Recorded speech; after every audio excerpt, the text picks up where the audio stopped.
Off we go into the wild blue yonder. As soon as we landed in San Antonio, Texas in November 1996, we were efficiently guided from the terminal to a bus that would take us to Lackland Air Force Base, Texas, where we would begin processing for basic military training. BMT, a male military training instructor, MTI, welcomed us onto the public transport by yelling and barking orders at all of us. His face turned red and small drops of spittle flew out of his mouth as he snarled and gritted his teeth at us. We were told to move faster and to sit down quickly. I was in such a state of shock that I ran like a scared rabbit and found the closest place to camouflage myself from his view. The bus was full of jet-lagged, mentally shaken youths, and as soon as we reached our destination at Lackland Air Force Base, Texas, we poured out of the bus like rushing water. Off we go into the wild blue yonder, climbing high into the sun. Here they come, zooming to meet our thunder. At 'em now, give 'em the gun, give 'em the gun. Down we dive, spouting our flame from under. Off with one hell of a roar. We live in fame or go down in flame. Hey, nothing'll stop the U.S. Air Force. Again, we were herded into a military-style building. After years in the Air Force, you come to understand that all the buildings look alike, right down to the specific color of paint authorized for use. In this nondescript building, we were put in a line to be in-processed. We were now introduced to the concept of hurry up and wait. At this point, I had been in an airplane for a good part of the day, and when I arrived at Lackland, it was dark. I'm sure I slept on the plane. However, I was exhausted and don't know how I managed to drag myself along. Years of getting up at the crack of dawn to work in the fields could have no doubt helped. We all filled out endless paperwork and signed forms and promised to obey their orders. No one asked to use the restroom or get a drink of water. No one left the line. The Texas air was muggy, and everyone looked like cracked out zombies. Our clothes stuck to our skin, and we had no idea what to expect. On to the next phase. It doesn't matter if you're joining the active duty Air Force, the Air Force Reserves, or the Air National Guard. All new Air Force recruits go through the same basic training at Lackland. Each year, over 35,000 recruits go through Air Force Basic Military Training, AFBMT. The new AFBMT is not only designed to teach the fundamentals of military life, but also places great emphasis on the Air Force Expeditionary Force, AEF, deployment cycle, which consists of pre-deployment, deployment, and post-deployment phases. The BMT I went through focused on teamwork and following instructions. I don't recall a large emphasis on deployments. The first hours in Lackland were like a roller coaster.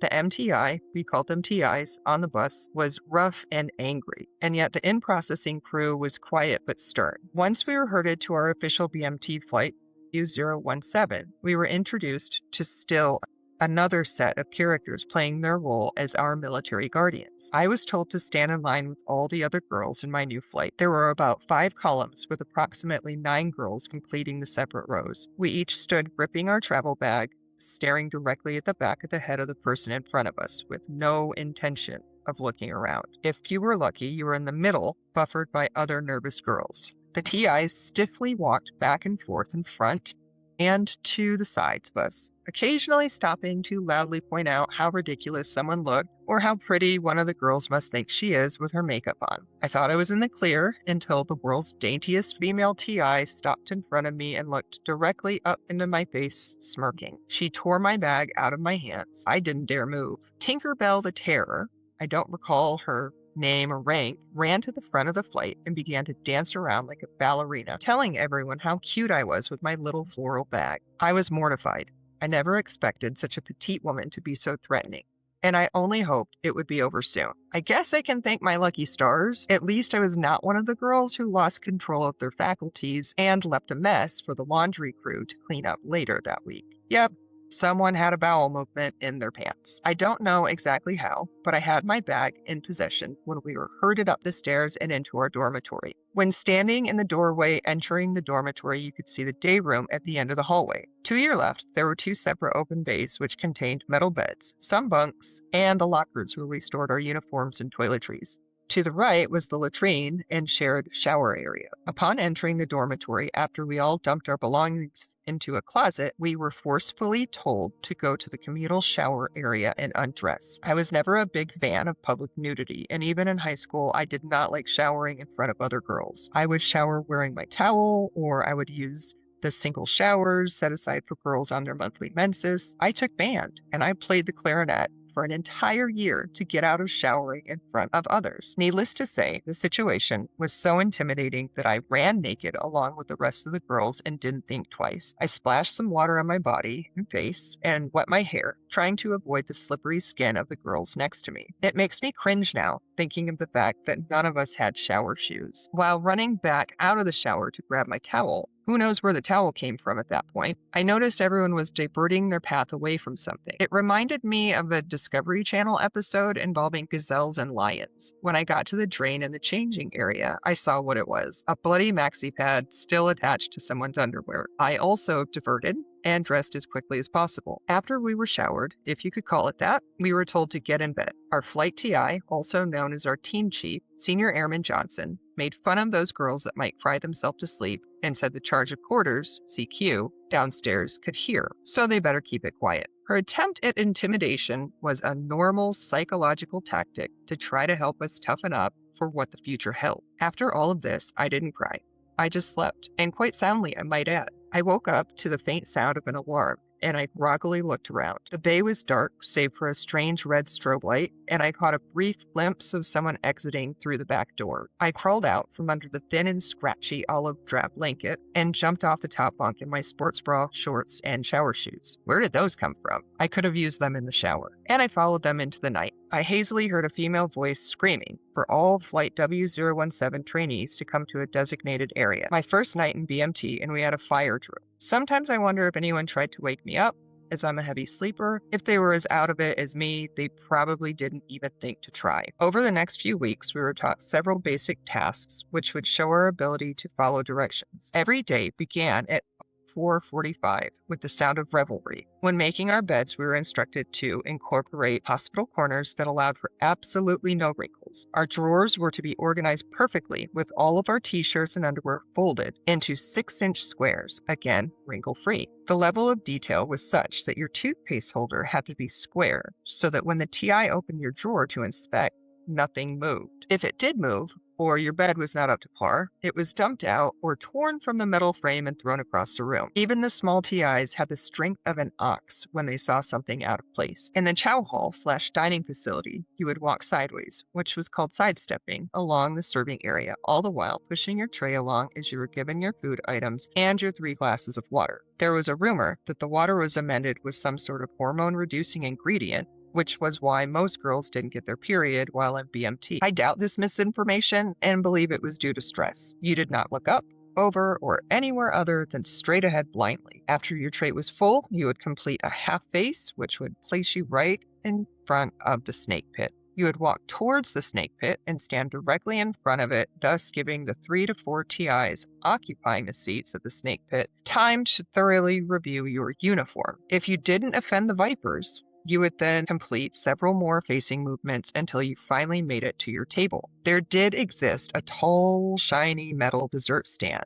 and inside the rotating glass, you could see so many delicious-looking treats. We were told we were too fat and could not even look at the sweets available. As for eating, you had to be quick. We were served 3 meals a day, with a caveat that you must drink 3 glasses of water before leaving the table. The time you were allowed to get the food into your mouth was approximately 3 minutes, maybe 5. To this day, I typically eat my food well before anyone else has finished theirs. Back in the dormitory, we were given individual cleanup details. I was placed on the day room detail. We had to ensure every bit of dust or debris was removed, and this had to be done relatively quickly, as the latrine could not be scrubbed until all the other rooms were thoroughly clean. Any amount of extra time left before lights out would be spent shining our combat boots or ensuring our personal drawer was perfect. Finally, at 2100 hours, we would hear taps and it would be lights out. These seemingly meaningless and tedious tasks were all required to break us down so they could build us back up. For those girls that had never been out in the real world, like me, they broke me on day 1. It was a good break though, and afterwards you were more confident and resilient. To give you an idea of just how compliant we were, on one of the days that we processed into BMT, we were sent to obtain our vaccinations. I say vaccinations plural because we received them all in one fell swoop. We stood in another line and filed past medical technicians on each side of us. As we stepped forward, they took turns vaccinating us for everything under the sun. You didn't flinch, didn't cry, didn't tell them that you didn't want the shots. You just stepped forward. Keep the line moving, trainees. I never really had vaccinations that I remember growing up, and I wasn't really afraid of getting them in BMT, but it was still a strange experience. During 0 week, the TIs explained what happens to those who are not quite cutting it. Recruits are all given little forms designed to keep in your breast pocket, known as 341s. If you goof up significantly and your TI or another TI catches you at it, he or she will demand that you give him or her a 341. Getting too many 341s pulled can cause you to be recycled. Each day of training is counted as a specific day. Day 1, Day 2, Day 3, etc. Let's say you're not hacking it, and you've had several 341s pulled, and you are on day 23 of training. Your squadron commander, on the recommendation of your TI, can recycle you by moving you to a flight that is on day 5 or earlier of training. This gives you a chance to relearn what you should have learned in the first place. Being recycled is the ultimate threat, and TIs often use it as a means to keep everyone motivated. I'll recycle you so far back, you'll be in your granddad's flight. However, recycling is not as easy as the TI made it seem. The TI had to record the behavior, show documentation that he or she tried to help the recruit change the behavior, convince his or her bosses that recycling was the best option, and then convinced the squadron commander. I didn't know this until after I did research for this book, 18 plus years later. We had one flight mate recycled out of our flight. This was the same girl who left her bloody maxi pad on the floor of the dressing area on the first day of BMT. In her defense, what exactly was she supposed to do with it? She was a hairdresser with cropped blonde hair, and she always needed help with making her bed or folding her clothing. For the most part, everyone helped her out without complaint, until she bled through 2 borrowed pairs of a fellow airman's physical fitness shorts. After that, most people lost a lot of their empathy. She was a quiet girl and very sweet, but I guess it's like this everywhere. People seem to have to find someone to focus their negativity or stress on, and normally it's the people that appear to be weak or different. I knew all about that. This time, it just wasn't me. The Air Force was already making me a stronger person. I don't remember the exact day that I met Bonnie George, but I remember that when I met her, she became my best friend. I can still remember how she sounded when she quietly laughed and her dainty nose crinkled up, or when she talked about how she didn't want to be chow runner. The chow runner had to stand in front of the snake pit until the TIs said it was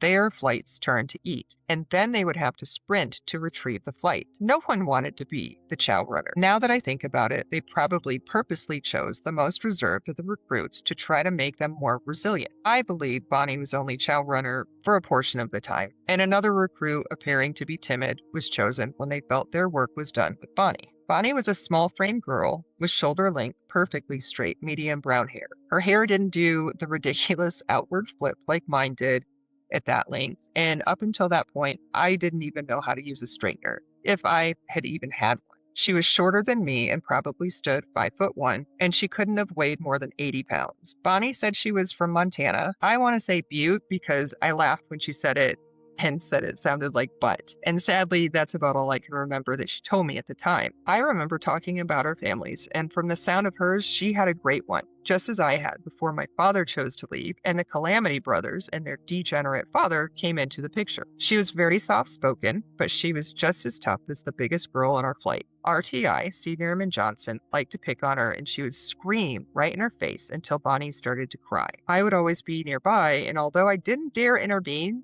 these were the games the TIs had to play in BMT. I was always there for her as soon as she was taken off the hot seat. It didn't seem like I got as much grief from RTI, but when I did, Bonnie did the same for me. It was all pretty harmless. I wonder what the older girls thought of the TIs. They probably laughed behind their backs or made fun of how ridiculous the younger airmen looked when we scuttled away like roaches to avoid their gaze. It's funny what time and experience does. I would like to think that if I were to join the military at this point in my life, I would follow their guidelines, but the fear wouldn't be there to make me do anything they said without question. This has got to be one of the reasons you can't join the military after you hit 42. Not a lot scares you anymore. While we went through BMT together, I never realized how close I was to Bonnie. In the BMT photo album, in every single photo, you will find me right next to her. We clung to each other through this life-changing experience, as I'm sure all the other trainees did. Well, I know I clung to her. When allowed to go to a military family's house to celebrate Thanksgiving, Bonnie and I went together. This was the first home-cooked meal we'd been given since we entered BMT, and the family was very nice. They let us call our parents and talk to them.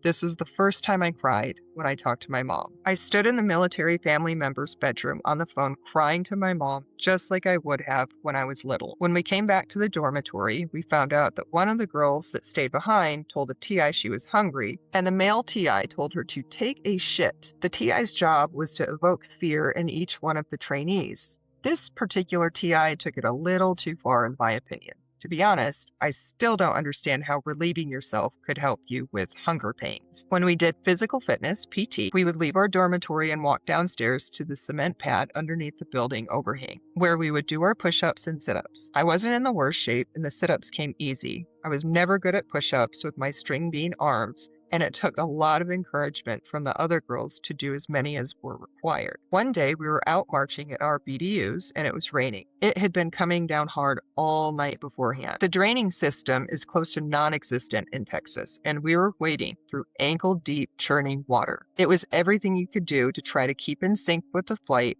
and fight the urge to let the current pull you under and away. I had a hard enough time maintaining the rhythm of the march as it was. My TI was constantly yelling, "Huffman, get back in step." One day during PT, we were running in a large group, and a male from another flight accidentally stepped on my ankle. I kept my pace even though it hurt, and I refused to go to the doctor they kept on hand. I was more worried about not making it through BMT than how bad my ankle could have been hurt. To this day, my ankle is still a little weak, and I've continued to have problems with it. There were a few girls now and then that didn't make it for medical reasons. We would always hear about them being sent off for more tests, and they would never come back. This made me very worried when I started to get random nosebleeds. I'm pretty sure it was due to the temperature and humidity change from Michigan to Texas, but this didn't make it any less scary. The first time it happened, I was making my bed, and I noticed blood falling onto the clean white sheets. This was horrifying enough, as we had to keep our beds perfect, and now I had bloody sheets. I stood up, and a spray of blood shot out of my nose across the bay onto the shiny gray finished floor. All of the girls came running and told me I should go to CQ to get checked out. I declined, and they brought in our brother flight's TI, who forced me to go down after I insisted that I was fine. I walked down the stairs, only half in my uniform, and into the CQ area to speak with the doctor. You always had to say, "Airman Huffman," you would say your last name, "reports as ordered." As soon as you arrived in front of any TI or higher ranking individual in charge, the military doctor quickly looked me over, and after I again stated I was fine, sent me back to my dormitory to finish getting ready. The second time I recall this happening was while standing in military formation under the metal overhang outside that attached to our dormitory. As I stood rigidly at attention, the blood began to slowly trickle out of my nose. My TI, Senior Airman Johnson, stood directly in front of me, looking up into my eyes like a rabid bulldog, and told me that I was not to even move a muscle. I didn't. She stated something along the lines of, if I even twitched, she would have me in a world of hurt. The blood continued to run down my lip, and as nauseating as it all was, considering my huge fear of blood, I refused to do so much as blink. We didn't get timeout options at this point in the Air Force, if that ever really was a thing. Today I wonder what must have been going through her mind. This young girl standing in front of her was scared out of her mind, but more scared of what would happen if she didn't listen. It must have been a sight. It's pretty amazing how she could keep her composure. Life in the dormitory was always busy. We were either cleaning something or getting ready. We would shower at night, and by morning, my long, thick hair would still be wet. After a few weeks of this, it started to smell of mildew, and I was looking for any way possible to make the musty smell go away. One of the girls offered me some of her hair products that had a citrus fragrance to them, and this at least made the smell not as offensive. The problem was that this product was not made for my hair type. My flight mate was African American, and in the end, it made my hair look waxy and strange looking. Either way, it was better than the mildew smell, and I was appreciative. When we were finally allowed to leave the dormitory and go to the Lackland Base Exchange, BX, I had the stylist chop off all my hair to shoulder length. This solved both the smell problems, and it also kept my TI off my back about my bun being messy. I was already on her bad side because she said I couldn't march for crap,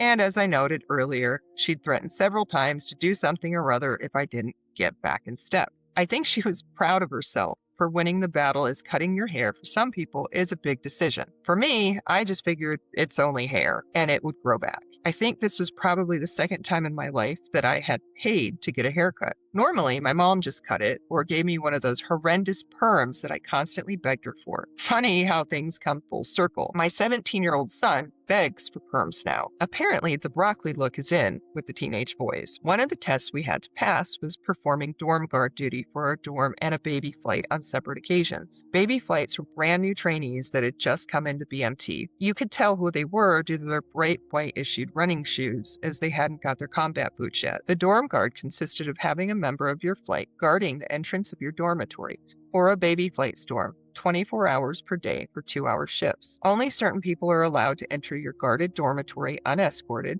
your own TI, and members of your flight. It's a favorite trick of other TIs to try and convince the dorm guard to let them in unescorted, thereby allowing them to hand out another 341. I wonder if they had bets on who could hand out the most. On my shift guarding a baby flight, I walked the rows of cots and ensured no one got out of bed unless they needed to use the restroom, which typically wasn't done at night as the latrine queen had already cleaned this area, and no one wanted to be punished for dirtying up the latrine. As I walked up and down the rows of these young girls, I felt compassion for them, as I knew what they were going to be going through, and as having already done it, I wanted to help in any way possible. We were always told that before going to sleep, we had to empty our canteen full of water, which was hanging off of our web belt, and if our TI found any with water left in them, there would be hell to pay. As I walked, I tapped on each canteen hanging from the girls' bedpost, and eventually I found a full one. My heart started to race. I had to do something. I poked the tiny girl in the arm and I whispered to her to go dump out her canteen. She rubbed her eyes and stared at me as if in a dream. When she finally came to, her eyes got really big and she jumped out of her bunk with her canteen and ran to the drinking water fountain to dump it out. Something as incredibly small as this gave me a huge boost of self-confidence. I could do this. During week 4 of BMT, we completed the competence course. The Air Force competence course consisted of several obstacles designed to test your strength, endurance, and willpower. The course also encouraged team building, as the recruits waiting to tackle an obstacle cheered for their flight mates. We marched from our dormitory to the competence course, and the world seemed so big. The furthest I had ventured out of my small town was to take a 3-hour car/train ride to Chicago with a few friends when I was 17. I didn't know what to expect, and I was already amazed at the feeling of being with my flight out in the open air marching with a purpose. During the confidence course, we climbed over, under, and around obstacles. It was actually quite invigorating. Just imagine army crawling beneath ropes while blanks were fired above your heads, and all the girls on the other side screamed and cheered you on. Some of the course was over a man-made reservoir, so you would plunge into freezing water if you lost your grip. I particularly remember being anxious that I would fall off the ropes portion of the course into the water below. Thankfully, I did not fall, but there were a few girls that did. There are a lot of other things I don't remember about BMT, but one of the best memories is completing the competence course with the girls from my flight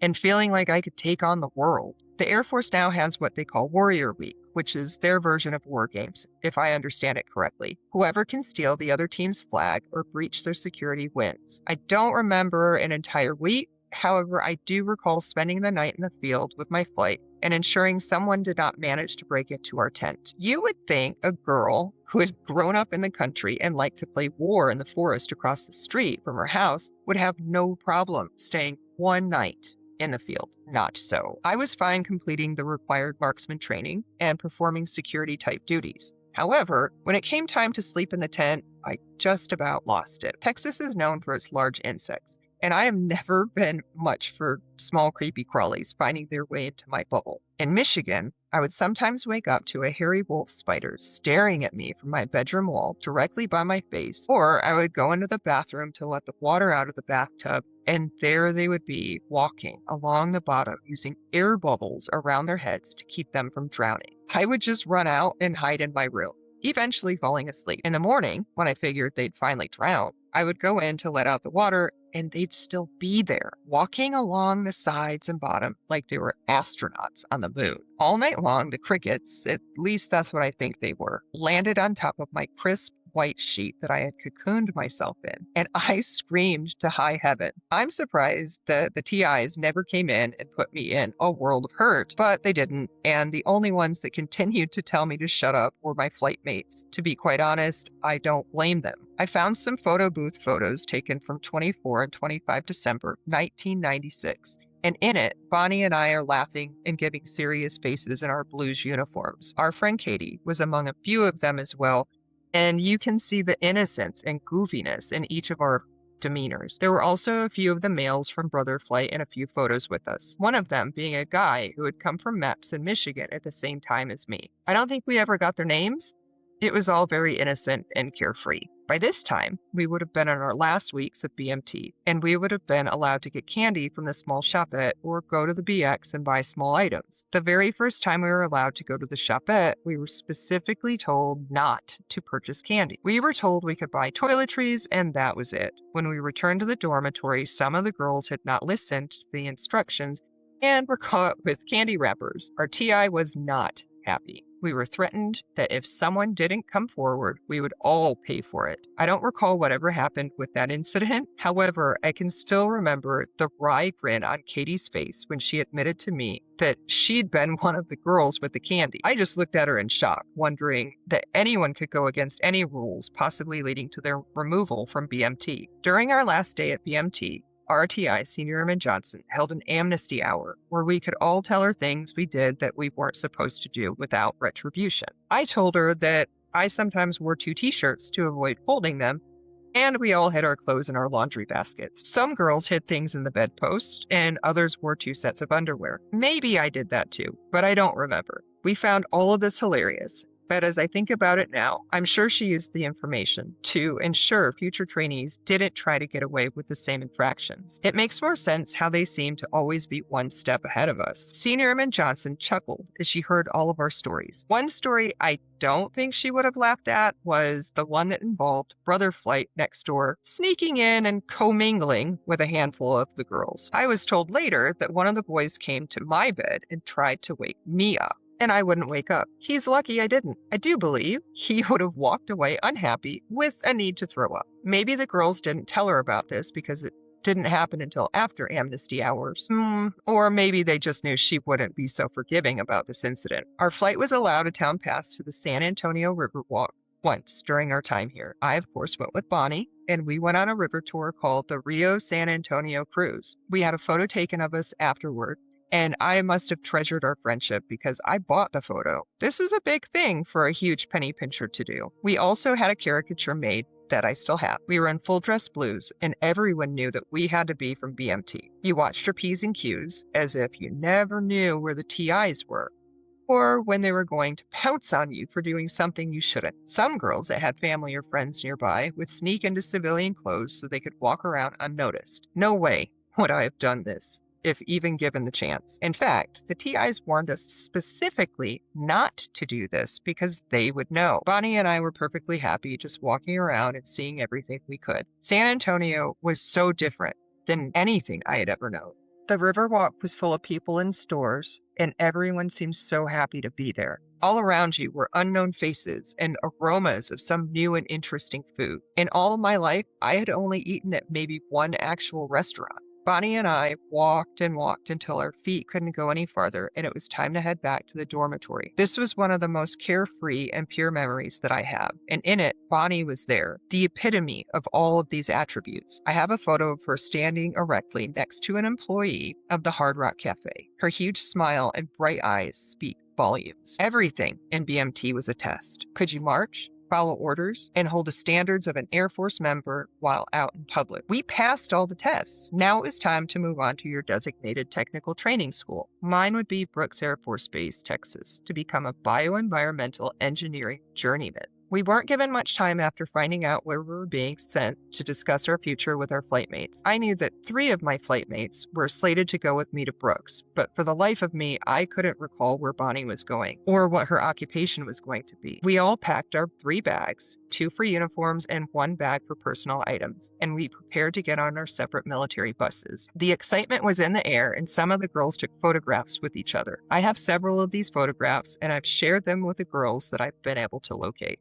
There we stand in different groups, proudly smiling, excited about the next part of our journey. The last thing I remember before I left my dormitory to get on the bus was Bonnie's smile, chin jutting forward and eyes towards the sky. There was no anxiety, no apprehension of things to come. She was fearless. And I wanted to be just like this. As I stated before, I've managed to find most of the girls and put together a Facebook page so that we could all keep in touch. It was sad to find out that one of our fellow flightmates was no longer with us. I don't remember a lot about Linda Castro, but I do remember that she was quiet and she always seemed so very sweet. Two of the trainees from Michigan knew her better than me and were very upset to find out she was lost to the sad tragedy of suicide. I'm only aware of the details as my search to gather the girls together led to an obituary on the internet. It was unexpected, and I wish this hadn't been her future. On 19 August 2022, in Los Angeles, California, we lost another of our flightmates, Chastity Irizarry. Chastity was only 46 years old